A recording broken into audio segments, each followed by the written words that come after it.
Jari Jung gelar kloso, masih yo isih peteng, wayahe masak. Halo Cah, balik meneh ning kontene Mbak Titin yo. Iya yo Cah, konten masak Mbak Titin. Dino iki kowe masak apa Cah? Dino iki aku ape masak jangan bening lawane dadar jagung karo goreng tempe. Sadurunge kas geni iki kayune gegeden dadi dipecel dhisik ya Cah. Kowe nek masak ning pawon yo ngene apa ora Cah, meceli kayu dhewe. Nek aku ora kanthi ngenteni Mas Puju dadi yo wis tak pecel-peceli ae dhewe. Kayu sitok tak sigar dadi pirang-pirang. Saiki wis bar leo meceli, lanjut iki ape nggo kas geni ae. Kas geni ku nek kayune garing yo genah Cah. Sediluk yo ndang mekan, tapi nek kayune teles, usum udan yo wangi lepol. Kas geni ku wis bar, iki lanjut aku ape ngirisi janganan, tapi aku kok lali ndek bengi ku ape njikuk. Kates ning kulon omah, lah kok ora sida soalnya bengi-bengi Cah ora ketok peteng maksude. Iki sidane isu-isu aku dadi keruput jupuk kates. Iki engko ape tak nggo campuran jangan beninge. Jupuke kates ning kulon omah Cah. Lah engko nak nang takok Mbak ndek iki jangan asem, saiki kok jangan bening.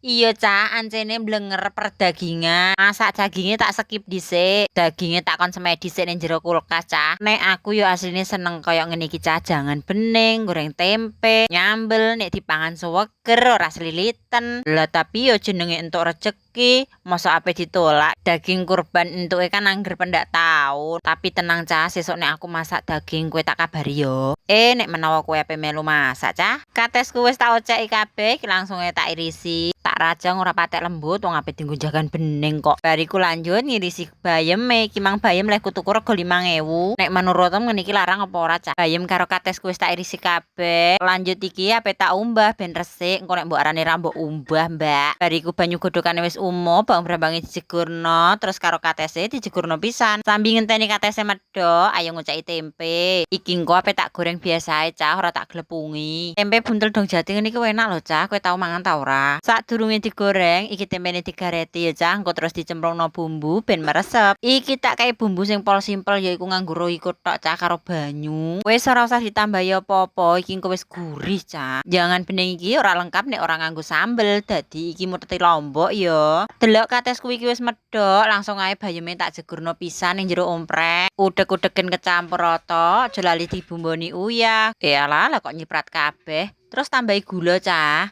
kei micin.